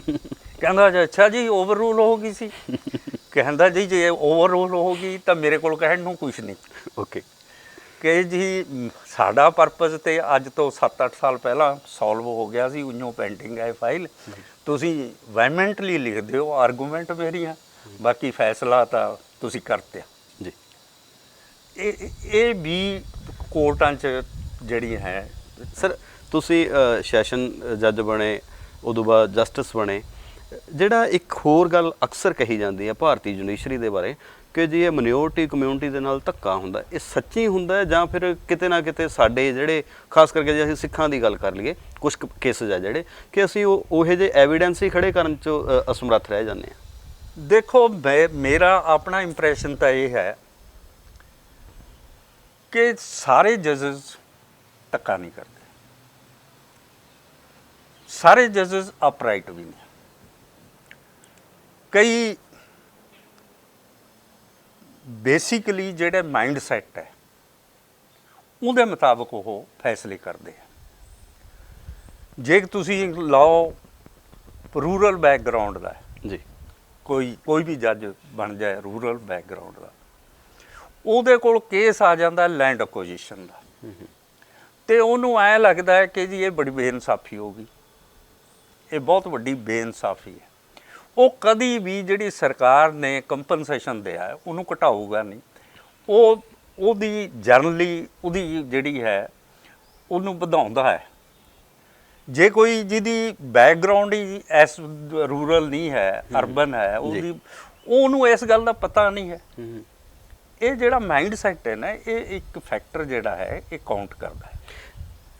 ਜਦ ਸਭ ਇਹਦੇ ਤੋਂ ਇਹ ਵੀ ਲੱਗਦਾ ਕਿ ਜਿਹੜੇ ਗਰਾਊਂਡ ਲੈਵਲ ਤੋਂ ਉੱਠੇ ਵੇ ਲੋਕ ਆ ਉਹ ਸਰਵਾਈਵ ਕਰਕੇ ਜੇ ਕਿਸੇ ਚੰਗੇ ਥਾਂ ਤੇ ਜਾਂਦੇ ਨੇ ਤਾਂ ਲੋਕਾਂ ਦਾ ਫਾਇਦਾ ਵੀ ਕਰਦੇ ਹੋਣਗੇ। ਮੈਂ ਜੇ ਪਰਸਨਲੀ ਮੈਨੂੰ ਪੁੱਛੋ, ਇਹ ਮੇਰਾ ਪਰਸਨਲੀ ਮੇਰਾ ਵਿਊ ਹੈ ਕਿ ਜਿਹੜੀ ਸਾਡੀ ਐਲੀਵੇਸ਼ਨ ਹੈ ਹਾਈ ਕੋਰਟ ਦੇ ਜੱਜਸ ਦੀ, ਹੁਣ ਪਹਿਲਾਂ ਹੋਰ ਸਿਸਟਮ ਸੀ, ਹੁਣ ਕੋਲੀਜੀਅਮ ਸਿਸਟਮ ਹੈ ਜੀ। ਹਾਈ ਕੋਰਟ ਦੇ ਜਿਹੜੇ 5 ਜੱਜਸ ਹੈ ਉਹ ਕੋਲੀਜੀਅਮ ਬਣ ਕੇ ਉਹ ਕਿਸੇ ਦੀ ਨੋਮੀਨੇਸ਼ਨ ਕਰਦੇ ਨੇ। ਬਿਲਕੁਲ। ਇਹ ਸਿਸਟਮ ਜਿਹੜਾ ਹੈ ਨਾ, ਇਹ ਨੈਪੋਟਿਜ਼ਮ, ਫੇਵਰੇਟਿਜ਼ਮ, ਕਾਸਟਿਜ਼ਮ, ਰੀਜਨਲਿਜ਼ਮ ਨੂੰ ਮਤਲਬ ਅਨਕਰਜ ਕਰ ਰਿਹਾ। ਇਸ ਕਰਕੇ ਇਹ ਚਾਹੀਦਾ ਹੈ ਜਿਹੜੀ ਆਲ ਇੰਡੀਆ, ਦੇਖੋ with all respect to the supreme court, ਉਹਨਾਂ ਨੇ ਆਲ ਇੰਡੀਆ ਜੁਡੀਸ਼ੀਅਲ ਸਰਵਿਸ ਦਾ ਜਿਹੜਾ ਐਕਟ ਲਿਆਂਦਾ ਗਿਆ ਸੀ ਉਹਨੂੰ ਸਟਕ ਡਾਊਨ ਕਰਤੇ ਹੈ। ਮੇਰਾ ਅੱਜ ਵੀ ਵਿਊ ਹੈ ਕਿ ਜੇ ਆਲ ਇੰਡੀਆ ਜੁਡੀਸ਼ੀਅਲ ਸਰਵਿਸ ਬਣੇ, ਜਿਹੜੇ ਜੱਜ ਨੇ ਗਰਾਊਂਡ ਤੇ ਕੰਮ ਨਹੀਂ ਕਰਿਆ, ਉੱਪਰੀ ਕੰਮ ਕਰਿਆ, ਉਹਨੂੰ ਗਰਾਊਂਡ ਰਿਐਲਿਟੀ, ਲੋਕਾਂ ਦੀ ਡਿਫੀਕਲਟੀ ਦਾ, ਲੋਕਾਂ ਸਮਾਜ ਨਾਲ ਕੀ ਹੋ ਰਿਹਾ ਉਹਦੇ ਬਾਰੇ ਉਹਨਾਂ ਨੂੰ ਨਹੀਂ ਪਤਾ। ਉਹ ਆਪਣੇ ਜਿਹੜੀ ਹੈ ਲਾ ਦੇ ਮੁਤਾਬਕ ਜਾਂ ਜਿਹੜੀ ਫਾਈਲ ਦੇ ਮੁਤਾਬਕ ਹੀ ਉਹ ਫੈਸਲੇ ਕਰਦੇ ਆ। ਇਹ ਠੀਕ ਹੈ ਵੀ ਜਿਹੜਾ ਹੇਠੋਂ ਤੋਂ ਵੀ ਗਿਆ ਉਹਨੇ ਕਰਨਾ ਤਾਂ ਫਾਈਲ ਦੇ ਮੁਤਾਬਕ ਹੈ, ਪਰ ਉਹਦਾ ਜਿਹੜਾ ਮਾਈਂਡ ਸੈੱਟ ਹੋਊਗਾ ਉਹਨੂੰ ਗਰਾਊਂਡ ਦਾ ਪਤਾ ਹੁੰਦਾ ਹੈ ਵੀ ਕੀ ਅਸਲੀਅਤ ਕੀ ਹੈ ਇਹਦੇ 'ਚ। ਸਰ ਪ੍ਰਮੋਸ਼ਨ ਦਾ ਸਿਲਸਿਲਾ ਫਿਰ ਕਿਵੇਂ ਜੇ ਚੱਲਦਾ ਰਿਹਾ? ਦੇਖੋ ਸੀਨੀਅਰਟੀ ਦੇ ਮੁਤਾਬਕ ਮੈਂ ਇਹ ਕਈ ਵਾਰ ਬੜੇ ਫਖਰ ਨਾਲ ਕਹਿੰਦਾ ਹੈ ਕਿ ਮੈਂ 14 ਸਾਲ ਐਜ਼ ਐਡੀਸ਼ਨਲ ਤੇ ਸੈਸ਼ਨ ਜੱਜ ਰਿਹਾ। 14 ਸਾਲ ਵਿੱਚ ਮੈਂ ਜਿਹੜੀਆਂ ਆਪਣੀਆਂ ਰਿਪੋਰਟਾਂ ਸੀ ਆਰਨਡ ਸੀ ਉਹ ਗੁੱਡ ਜਾਂ ਵੈਰੀ ਗੁੱਡ ਲਈਆਂ। ਉਹਨਾਂ ਦੇ ਮੁਤਾਬਕ ਹੀ ਜਦੋਂ ਸੀਨੀਅਰਟੀ ਆ ਗਈ ਤੇ ਮੇਰੀ ਸੀਨੀਅਰਟੀ ਦੇ ਮੁਤਾਬਕ ਐਲੀਵੇਸ਼ਨ ਹੋ ਗਈ। ਕੋਈ ਮੈਨੂੰ ਤਾਂ ਕੋਈ ਡਿਫਿਕਲਟੀ ਨਹੀਂ ਸੀ ਆਈ ਜੀ। ਤੇ ਜਦੋਂ ਤੱਕ ਤੁਸੀਂ ਇਹ ਪ੍ਰੈਕਟਿਸ ਕਰਦੇ ਰਹੇ ਐਜ਼ ਏ ਜੱਜ, ਨਿਰਮਲ ਸਿੰਘ ਫਿਰ ਕਿੰਨੇ ਕੁ ਨਿਰਮਲ ਰਹੇ? ਦੇਖੋ ਜੀ, ਇਹ ਤਾਂ ਮੈਂ ਨਹੀਂ ਕੋਈ ਜਵਾਬ ਦੇ ਸਕਦਾ, ਇਹਦਾ ਤਾਂ ਪਬਲਿਕ ਜਵਾਬ ਦੇ ਸਕਦੀ ਹੈ। ਮੈਂ ਫਰੀਦਕੋਟ ਰਿਹਾ ਹਾਂ ਐਜ਼ ਐਡੀਸ਼ਨਲ। ਫਰੀਦਕੋਟ ਖਾਲਸਾ ਹੈ, ਇੰਦਰਜੀਤ ਸਿੰਘ ਖਾਲਸਾ। ਇਹ ਬਾਬਾ ਫਰੀਦ ਦੇ ਇੱਕ ਐਸੋਸੀਏਸ਼ਨ ਬਣੀ ਹੋਈ ਹੈ ਜੀ। ਉਹ ਅਵਾਰਡ ਦਿੰਦੇ ਆ ਬਿਲਕੁਲ, ਹਰ ਸਾਲ ਅਵਾਰਡ ਦਿੰਦੇ, ਇਮਾਨਦਾਰੀ ਦਾ। ਉਹਨਾਂ ਨੇ ਮੈਨੂੰ ਅਵਾਰਡ ਵਾਸਤੇ ਚੁਣਿਆ, ਪਰ ਮੈਂ ਉਹਨਾਂ ਨੂੰ ਰਿਕੁਐਸਟ ਕਰੀ ਕਿ ਮੈਂ ਤੁਹਾਡਾ ਬਹੁਤ ਥੈਂਕਸ ਕਰਦਾ ਕਿ ਤੁਸੀਂ ਮੇਰਾ ਨਾਂ ਚੁਣਿਆ, ਪਰ ਮੈਂ ਅਵਾਰਡ ਨਹੀਂ ਲਊਂਗਾ, ਮੈਂ ਸਟਿਲ ਇਨ ਸਰਵਿਸ। ਕਿਉਂ? ਮੈਂ ਜਿਹੜੀ ਡਿਊਟੀ ਕਰ ਰਿਹਾ। ਤੁਹਾਡੀ ਪੋਸਟਿੰਗ ਵੀ ਉਦੋਂ ਫਰੀਦਕੋਟ ਸੀ? ਨਾ, ਮੇਰੀ ਉਦੋਂ ਫਰੀਦਕੋਟ ਨਹੀਂ ਸੀ। ਉੱਥੇ ਤਾਂ ਨਹੀਂ ਤਾਂ ਜਮਾ ਹੀ ਨਹੀਂ ਲੈ ਸਕਦੇ ਸੀ। ਮੈਂ ਫਰੀਦਕੋਟ ਨਹੀਂ ਸੀ, ਮੈਂ ਬਾਹਰ ਸੀ। ਮੇਰਾ ਖਿਆਲ ਸ਼ਾਇਦ ਮੈਂ ਹਾਈ ਕੋਰਟ ਦਾ ਜੱਜ ਬਣ ਗਿਆ ਸੀ। ਮੈਂ ਕਿਹਾ ਇਹ ਜਿਹੜੀ ਇਮਾਨਦਾਰੀ ਹੈ, ਇਹ ਤਾਂ ਹਰ ਇੱਕ ਜੱਜ ਨੂੰ, ਹਰ ਇੰਪਲਾਈ ਨੂੰ ਇਮਾਨਦਾਰ ਰਹਿਣਾ ਚਾਹੀਦਾ। ਅਵਾਰਡ ਕਿਸ ਗੱਲ ਦਾ? ਉਹਨੇ ਜਿਹੜੀ ਡਿਊਟੀ ਕਰੀ ਹੈ ਉਹਨੇ ਆਪਣੀ ਡਿਊਟੀ ਕਰੀ ਹੈ। ਸਹੀ ਸਹੀ। ਇਹ ਜੱਜ ਅਵਾਰਡ ਵਾਲਾ ਤਾਂ ਕੋਈ ਗੱਲ ਹੈ ਨਹੀਂ। ਮੈਂ ਆਪਣੇ ਬਾਰੇ ਜਿਹੜਾ ਤੁਹਾਡਾ ਸਵਾਲ ਸੀ, ਇਸ ਗੱਲ ਤੋਂ ਹੀ ਤੁਸੀਂ। ਜੀ ਬਿਲਕੁਲ। ਜੱਜ ਸਾਹਿਬ, ਤੁਸੀਂ ਜਿੰਨਾ ਵੀ ਪ੍ਰੈਕਟਿਸ ਕੀਤੀ ਉਹਦੇ ਦੌਰਾਨ ਕੋਈ ਵੱਡੇ ਫੈਸਲੇ ਹੋਏ ਹੋਣ ਜਿਹੜੇ ਕੋਈ ਲੋਕਾਂ ਦੇ ਚੇਤਿਆਂ 'ਚ ਰਹੇ? ਫੈਸਲੇ ਤਾਂ ਬਹੁਤ ਸਾਰੇ ਆ।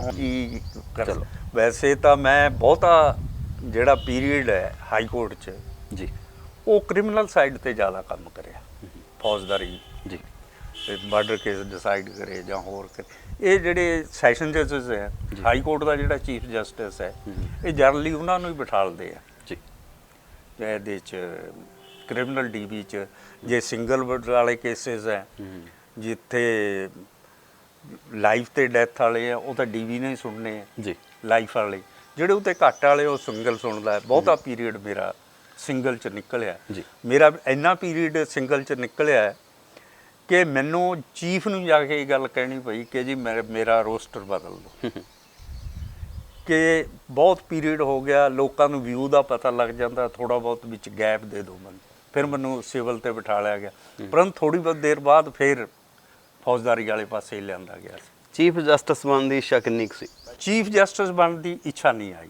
ਰੀਜ਼ਨ ਇਹ ਸੀ ਕਿ ਮੈਨੂੰ ਪਤਾ ਕਿ ਜੀ ਅਸੀਂ ਜਿਹੜੇ ਸੈਸ਼ਨ ਜੱਜਸ ਜਾਂਦੇ ਹਾਂ ਇਹਦੇ 'ਚੋਂ ਕੋਈ ਰੇਅਰ ਹੀ ਕੋਈ ਚੀਫ ਜਸਟਿਸ ਬਣਦਾ, ਅਤੇ ਜੇ ਤੁਸੀਂ ਉਹ ਬਣ ਜਾਂਦੇ ਆ ਜਿਹੜੇ ਬਹੁਤ ਯੰਗ, ਵੈਸੇ ਤਾਂ ਮੈਂ ਵੀ ਯੰਗ ਏਜ 'ਚ ਆ ਗਿਆ ਸੀ। ਆਈ ਵਾਜ਼ 37 ਰਨਿੰਗ 38। ਓਕੇ। 38 ਸਾਲ 'ਚ ਮੈਂ ਐਡੀਸ਼ਨਲ ਸੈਸ਼ਨ ਜੱਜ ਬਣਿਆ ਸੀ। ਅਤੇ ਕੁਛ ਸਾਡੀ ਡਿਲੇ ਹੋ ਗਈ ਸੀ ਐਲੀਵੇਸ਼ਨ ਜੀ। ਉਹ ਇਸ ਕਰਕੇ ਡਿਲੇ ਹੋਈ, ਪਹਿਲਾਂ ਜਿਹੜੀ ਏਜ ਸੀ ਸੈਸ਼ਨ ਜੱਜ ਤੱਕ ਉਹ 58 ਸਾਲ ਸੀ। ਜਦੋਂ ਸਾਡੀ ਟਰਨ ਆਈ ਉਹ 60 ਹੋ ਗਈ। ਜਿਨ੍ਹਾਂ ਨੇ ਰਿਟਾਇਰ ਹੋਣਾ ਸੀ ਉਹ 2 ਸਾਲ ਉਹ ਬੈਠੇ ਰਹੇ ਜਾਂ ਉਹਨਾਂ 'ਚੋਂ ਐਲੀਵੇਟ ਹੋ ਗਏ। ਇਸ ਕਰਕੇ ਚੀਫ ਬਣਨੀ ਦੀ ਤਾਂ ਕਦੀ ਸੋਚੀ ਨਹੀਂ ਵੀ ਚੀਫ ਬਣਨਾ। ਤੇ ਜਦੋਂ ਤੁਹਾਡੀ ਰਿਟਾਇਰਮੈਂਟ ਹੁੰਦੀ ਹੈ ਉਦੋਂ ਬਾਅਦ ਫਿਰ ਤੁਹਾਨੂੰ ਟ੍ਰਿਬਿਊਨਲ ਦੇ ਵਿੱਚ ਲਾ ਦਿੱਤਾ ਜਾਂਦਾ ਹੈ? ਦੇਖੋ, ਮੈਂ ਆਈ ਐਮ ਸੋ ਲੱਕੀ। ਕਈ ਆਦਮੀ ਕੋਸ਼ਿਸ਼ ਕਰਦੇ ਆ ਕਿ ਮੈਨੂੰ ਕੋਈ ਅਸਾਈਨਮੈਂਟ ਮਿਲ ਜਾਏ। ਜੀ। ਮੈਨੂੰ ਜਿਹੜੀ ਕੈਟ ਹੈ, ਸੈਂਟਰਲ ਐਡਮਿਨਿਸਟ੍ਰੇਟਿਵ ਟ੍ਰਿਬਿਊਨਲ, ਜੀ, ਇਹਦਾ ਨੋਟੀਫਿਕੇਸ਼ਨ ਮੇਰਾ ਹੋਇਆ ਵਾ ਅਤੇ ਮੈਂ ਜੁਆਇਨ ਨਹੀਂ ਸੀ ਕਰਿਆ। ਇਹ ਬਾਅਦ 'ਚ ਹੋਇਆ ਸੀ ਮੇਰੀ ਰਿਟਾਇਰਮੈਂਟ। ਜਿਹੜੀ ਮੇਰੀ selection as member inter state water dispute ਹੈ ਜੀ, ਇਹ ਮੇਰੀ ਰਿਟਾਇਰਮੈਂਟ ਤੋਂ ਪਹਿਲਾਂ ਹੋ ਗਈ ਸੀ। ਓਕੇ। ਇਹਦੇ 'ਚ ਜਿਹੜੀ ਉਹ ਕਰਦੀ ਹੈ ਉਹ ਸਿਰਫ ਤੇ ਸਿਰਫ ਜਿਹੜੀ ਜੁਰੀਡਿਕਸ਼ਨ ਹੈ ਉਹ ਸੁਪਰੀਮ ਕੋਰਟ ਦਾ ਹੈ। ਜੀ। ਸੁਪਰੀਮ ਕੋਰਟ ਨੇ ਹੀ ਮੇਰਾ ਨਾਮ ਰਿਕਮੈਂਡ ਕਰਿਆ ਸੀ ਉਹਦੇ ਵਾਸਤੇ। ਉੱਥੇ ਮੈਂ ਲਗਭਗ ਕੋਈ 2.5 ਸਾਲ 2.5 ਸਾਲ ਕੰਮ ਕਰਿਆ as inter state water dispute member. ਤਾਂ ਜਨਵਰੀ 2012 'ਚ ਜੀ ਮੈਂ ਰਿਜ਼ਾਈਨ ਕਰਿਆ। ਕਾਰਨ ਇਹ ਸੀ ਜਦੋਂ ਤੋਂ ਮੇਰੀ ਰਿਟਾਇਰਮੈਂਟ ਹੋ ਗਈ ਸੀ ਜੀ, ਉਦੋਂ ਤੋਂ ਬਾਅਦ ਮੇਰੀ ਧਰਮ ਪਤਨੀ ਬੀਬੀ ਪਰਮਜੀਤ ਗੁਲਸ਼ਨ ਇਹ ਮੈਂਬਰ ਪਾਰਲੀਮੈਂਟ 2004 'ਚ ਬਣੇ। ਇਹ ਉਦੋਂ ਵੀ ਮੈਂਬਰ ਪਾਰਲੀਮੈਂਟ ਸੀ। ਜਦੋਂ ਆਦਮੀ ਰਿਟਾਇਰ ਹੋ ਜਾਂਦਾ ਤੁਹਾਡੀ ਜਿਹੜੀ ਲਿਮਿਟੇਸ਼ਨ ਆ ਉਹ ਘਟ ਜਾਂਦੀ ਹੈ। ਮੈਂ 1-2 ਵਾਰ ਜਦੋਂ ਬਾਦਲ ਸਾਹਿਬ ਨੂੰ ਮਿਲਿਆ, ਭਾਵੇਂ ਉਹਨਾਂ ਦੀ ਸਿਹਤ ਦਾ ਹਾਲ ਪੁੱਛਣਗੇ ਜਾਂ ਹੋਰ, ਇੱਕੋ ਉਹਨਾਂ ਦਾ ਹੁੰਦਾ ਸੀ ਕਿ ਜੀ ਤੁਸੀਂ ਜੀ ਜੱਜੀ ਬਹੁਤ ਕਰ ਲਈ ਜੀ, ਛੱਡੋ ਜੀ, ਇੱਧਰ ਸਾਡੇ ਵਾਲੀ ਲਾਈਨ 'ਚ ਆ ਜਾਓ। ਜਦੋਂ ਇੱਕ ਵਾਰ ਇਹ ਬਿਮਾਰ ਹੋਏ ਸੀ ਜੀ, ਮੇਰੀ ਧਰਮ ਪਤਨੀ ਮੇਰੇ ਨਾਲ ਸੀ, ਅਸੀਂ ਉਹਨਾਂ ਦਾ ਪਤਾ ਲੈਣ ਗਏ ਅਤੇ ਮੈਨੂੰ ਤਾਂ ਉਹਨਾਂ ਨੇ ਕੁਛ ਨਹੀਂ ਕਿਹਾ। ਹਜੇ ਅਸੀਂ ਬੈਠੇ ਹੀ ਨਹੀਂ ਸੀ ਸੀਟ 'ਤੇ, ਮੈਂ ਬੈਠ ਗਿਆ ਸੀ, ਮੇਰੇ ਪਿੱਛੇ ਖੜ੍ਹੇ ਸੀ। ਤਾਂ ਉਹਨਾਂ ਨੂੰ ਕਹਿੰਦੇ ਵੀਵਾ ਸਾਡਾ ਇੱਕ ਕੰਮ ਕਰੋ। ਉਹ ਕਹਿੰਦੇ ਜੀ ਹੁਕਮ ਕਰੋ ਕਿ ਜੱਜ ਸਾਹਿਬ ਨੂੰ ਮਨਾਓ। ਉਹ ਮੈਂ ਇੰਨੀ ਗੱਲ ਕਹਿ ਲਿਆ ਕਿ ਕਹੀ ਉਹਨਾਂ ਨੂੰ ਕਿ ਜਦੋਂ ਵਕਤ ਆਊਗਾ ਜੀ ਸੋਚ ਲੂੰਗੇ ਜਿਸ ਤਰ੍ਹਾਂ ਤੁਸੀਂ ਕਹੋਗੇ। ਹੁਣ ਜਿਹੜਾ ਆਦਮੀ ਬਿਮਾਰ ਹੋਇਆ ਉਹਨੂੰ ਤੁਸੀਂ ਉਹਨਾਂ ਦੇ ਫੇਸ 'ਤੇ ਤਾਂ ਨਹੀਂ ਕਹਿ ਸਕਦੇ ਜੀ ਮੈਂ ਨਹੀਂ ਜੁਆਇਨ ਕਰ। ਉਸੀ ਰਾਤ ਇਹਨਾਂ ਨੇ ਮੇਰੀ ਉਹ ਕੰਸੈਂਟ ਸਮਝ ਲਈ। ਓਕੇ। ਅਤੇ ਢੀਂਡਸਾ ਸਾਹਿਬ ਨਾਲ ਗੱਲ ਕਰੀ ਅਤੇ ਢੀਂਡਸਾ ਸਾਹਿਬ ਨਾਲ ਗੱਲ ਕਰੀ ਅਤੇ ਢੀਂਡਸਾ ਸਾਹਿਬ ਅਤੇ ਅਸੀਂ ਦੂਸਰੇ ਦਿਨ ਇੱਕ ਸ਼ਾਦੀ 'ਤੇ ਜਗਰਾਵਾਂ ਗਏ ਸੀ ਜੀ। ਤਾਂ ਉਹ ਜਗਰਾਵਾਂ ਮੈਨੂੰ ਕਹਿੰਦੇ ਤੂੰ ਹਾਂ ਕਰਿਆ ਹੈ? ਮੈਂ ਕਿਹਾ ਨਹੀਂ, ਮੈਂ ਤਾਂ ਕੋਈ ਹਾਂ ਨਹੀਂ ਕਰੀ। ਮੈਂ ਕਿਹਾ ਜੀ ਮੈਂ ਤਾਂ ਇੰਨੀ ਨਹੀਂ ਹੁਣ ਆਪਾਂ ਨੇ ਜਵਾਬ ਨਹੀਂ ਦੇਣਾ। ਢੀਂਡਸਾ ਸਾਹਿਬ ਕਹਿੰਦੇ ਹਾਂ ਜੀ। ਮੈਂ ਕਿਹਾ ਜੀ ਮੇਰੀ ਉੱਥੇ ਅਸਾਈਨਮੈਂਟ ਹੈ, ਉੱਥੇ ਪਤਾ ਨਹੀਂ 5 ਸਾਲ ਨਿਕਲ ਜਾਣੇ ਮੇਰੇ ਕਿ 10 ਸਾਲ, ਮੇਰੇ ਹਰ ਤਰ੍ਹਾਂ ਦੀ ਮੈਨੂੰ ਫੈਸਿਲਿਟੀ ਹੈ, ਸਿਟਿੰਗ ਜੱਜ ਉੱਥੇ ਮਿਲਦੀ। ਉਹ ਨਹੀਂ ਛੱਡ ਤੂੰ। ਫਿਰ ਇਧਰੋਂ ਕੀ ਮਿਲਦੀ ਆਸ ਸੀ? ਹਾਂਜੀ, ਅਕਾਲੀ ਦਲ ਚੋਂ ਕੀ ਮਿਲਦੀ ਆਸ ਸੀ? ਦੇਖੋ, ਜਿਸ ਤਰ੍ਹਾਂ ਮੈਨੂੰ ਇਹ ਲੈ ਕੇ ਆਏ ਸੀ ਜੀ, ਮਤਲਬ ਬਾਦਲ ਸਾਹਿਬ ਨੇ ਜਿਸ ਤਰ੍ਹਾਂ ਦਾ ਮੈਨੂੰ ਪ੍ਰੈਸ਼ਰਾਈਜ਼ ਕਰਿਆ ਸੀ, ਇਹ ਤਾਂ ਉਹਨਾਂ ਨੇ ਸੋਚਣਾ ਸੀ ਕਿ ਮੈਂ ਜਦੋਂ ਮੈਂ ਉਹਨਾਂ ਨੂੰ ਇੱਕ ਗੱਲ ਕਹੀ ਸੀ ਕਿ ਜੀ ਉੱਥੇ ਮੇਰਾ ਨੈਸ਼ਨਲ ਫਲੈਗ ਲੱਗਿਆ, ਮੈਂ ਕਿਉਂ ਮੰਗਦਾ ਨਾ। ਮੈਂ ਜਿੰਨੀ ਦੇਰ ਮੈਂ 5 ਸਾਲ MLA ਇਹਨਾਂ ਦੇ ਨਾਲ ਰਿਹਾ, ਮੈਂ ਇੱਕ ਵਾਰ ਨਹੀਂ ਇਹਨਾਂ ਨੂੰ ਕਿਹਾ ਕਿ ਜੀ ਮੈਨੂੰ ਚੇਅਰਮੈਨ ਬਣਾਓ, ਕਿ ਮੈਨੂੰ ਵਜ਼ੀਰ ਬਣਾਓ, ਮੈਨੂੰ ਇਹ ਚੀਜ਼ ਬਣਾਓ। ਮੈਂ ਬਿਲਕੁਲ ਨਹੀਂ ਇਹਨਾਂ ਨੂੰ ਕਿਹਾ, ਤੇ ਇਹਨਾਂ ਨੇ ਨਹੀਂ ਬਣਾਇਆ, ਇਹ ਉਹਨਾਂ ਦੀ ਮਰਜ਼ੀ ਸੀ। ਕਿਉਂ ਨਹੀਂ ਬਣਾਇਆ ਇਹ ਵੀ ਉਹਨਾਂ ਨੂੰ ਪਤਾ ਹੋਊ। ਜਸਟਿਸ ਤੋਂ ਜਾਂ ਜੱਜ ਤੋਂ MLA ਬਣਨਾ, ਉਦੋਂ ਸਾਬਕਾ MLA ਬਣਨਾ। MLA ਦਾ ਦੇਖੋ, ਜੇ ਆਪਾਂ ਇਹ ਸੋਚ ਲਈਏ ਕਿ ਜੱਜ ਨੂੰ ਜਾਂ ਬਿਊਰੋਕਰੇਟ ਨੂੰ ਇੰਨੀ ਸਰਵਿਸ ਕਰਕੇ ਨਹੀਂ ਆਉਣਾ ਚਾਹੀਦਾ, ਤੁਸੀਂ ਤੁਹਾਡਾ ਐਕਸਪੀਰੀਅੰਸ ਤੇ ਆਪਣੇ ਇਨਫਲੂਐਂਸ, ਤੁਸੀਂ ਲੋਕਾਂ ਦੇ ਉਹ ਕੰਮ ਕਰਵਾ ਸਕਦੇ ਹੋ ਜਿਹੜੇ ਤੁਸੀਂ ਪਹਿਲਾਂ ਨਹੀਂ ਕਰਵਾ ਸਕਦੇ। ਸਹੀ। ਤੁਸੀਂ ਲੋਕਾਂ ਦੀ ਰੀਅਲ ਸਰਵਿਸ ਕਰ ਸਕਦੇ ਹੋ ਜੇ ਤੁਸੀਂ ਇੰਟੈਂਸ਼ਨਲੀ ਆਪਣੇ ਏਰੀਏ ਦੀ ਸਰਵਿਸ ਕਰਨਾ ਚਾਹੁੰਦੇ। ਪਰ ਬਦਕਿਸਮਤੀ ਇਹ ਹੈ ਕਿ ਬਹੁਤੇ ਆਪਣਾ ਬਿਜ਼ਨਸ ਕਰਨ ਆਉਂਦੇ ਆ, ਨਾ ਕਿ ਸਰਵਿਸ ਕਰਨ ਆਉਂਦੇ। ਬਿਲਕੁਲ ਸਹੀ ਗੱਲ ਤੁਹਾਡੀ। ਸਰ ਮੈਂ ਇਹ ਪੁੱਛਿਆ ਸੀ ਨਾ ਕਿ ਵੀ ਤੁਹਾਨੂੰ ਜਸਟਿਸ ਕਹਾ ਕੇ ਖੁਸ਼ੀ ਮਿਲਦੀ ਹੈ ਜਾਂ ਫਿਰ MLA? ਦੇਖੋ, ਜਿਹੜਾ ਜਿਹੜਾ ਤਾਂ ਜਸਟਿਸ ਹੈ, ਇਹ ਤਾਂ ਤੁਹਾਡੇ ਨਾਂ ਦੇ ਮੂਹਰੇ ਲੱਗਦਾ ਹੈ।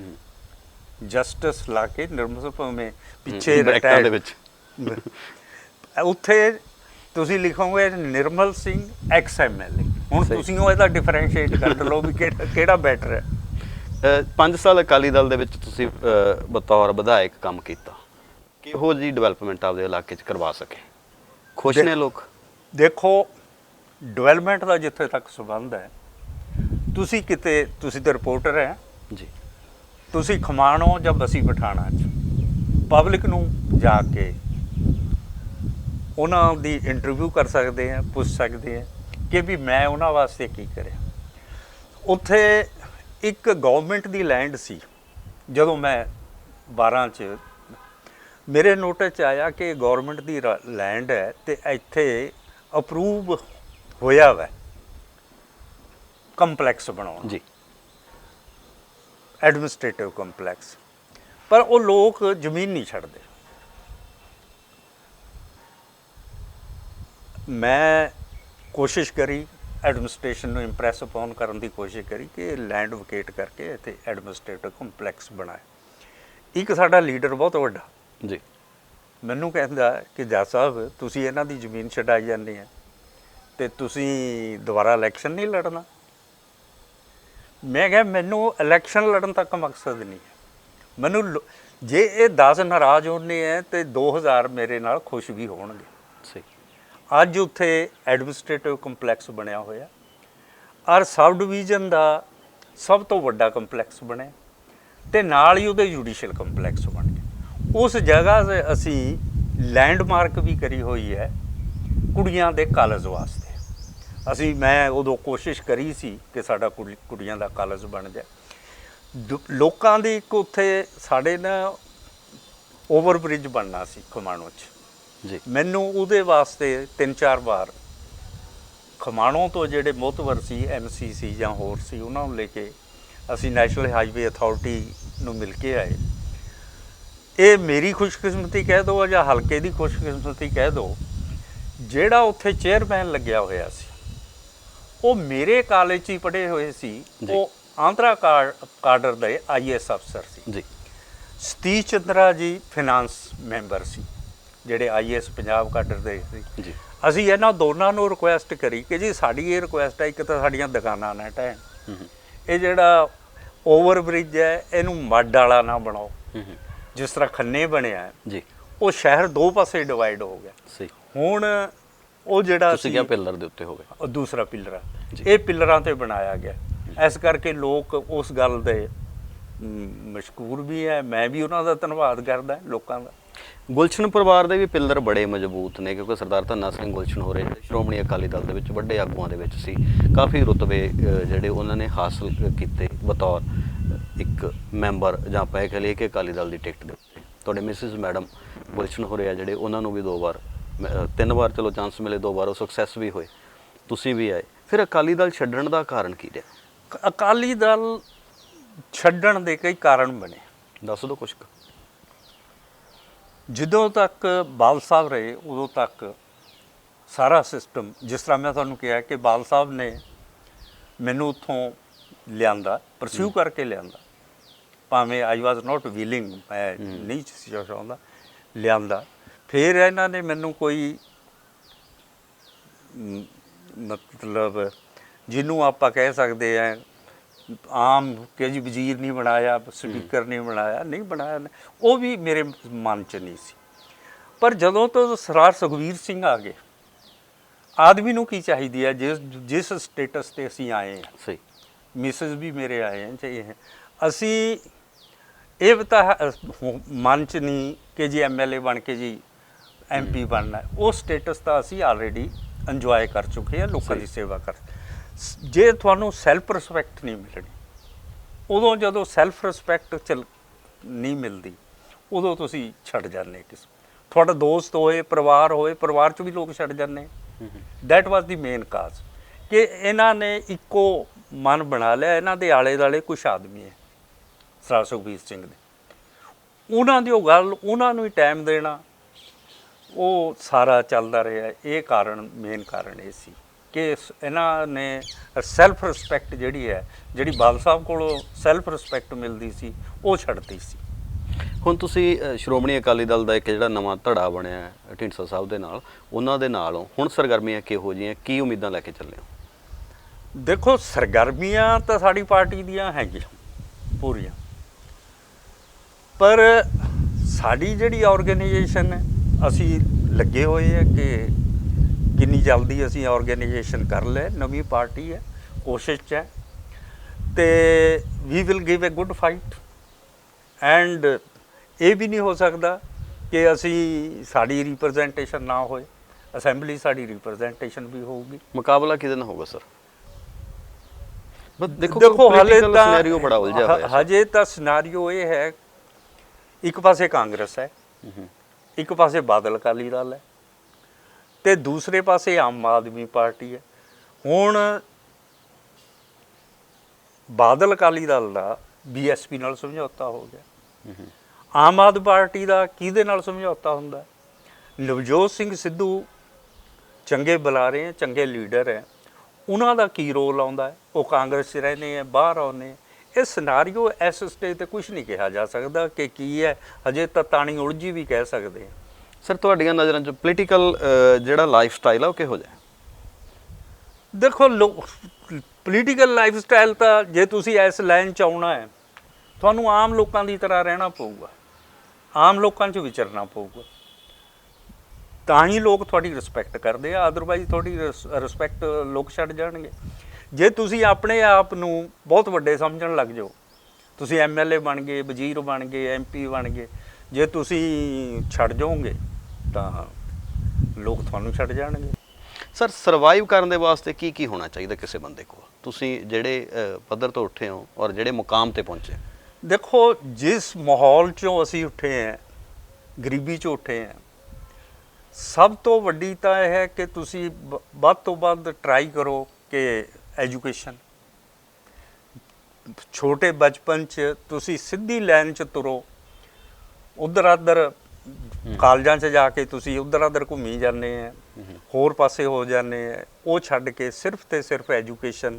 ਥੋੜ੍ਹਾ ਇੱਕ ਟੀਚਾ ਚਾਹੀਦਾ, ਮਿਹਨਤ ਜਿਹੜੀ ਹੈ ਉਹ ਬਹੁਤ ਜ਼ਰੂਰੀ ਹੈ, ਅਤੇ ਮਿਹਨਤ ਨਾਲ ਹੀ ਤੁਸੀਂ ਅੱਗੇ ਆ ਸਕਦੇ ਆ।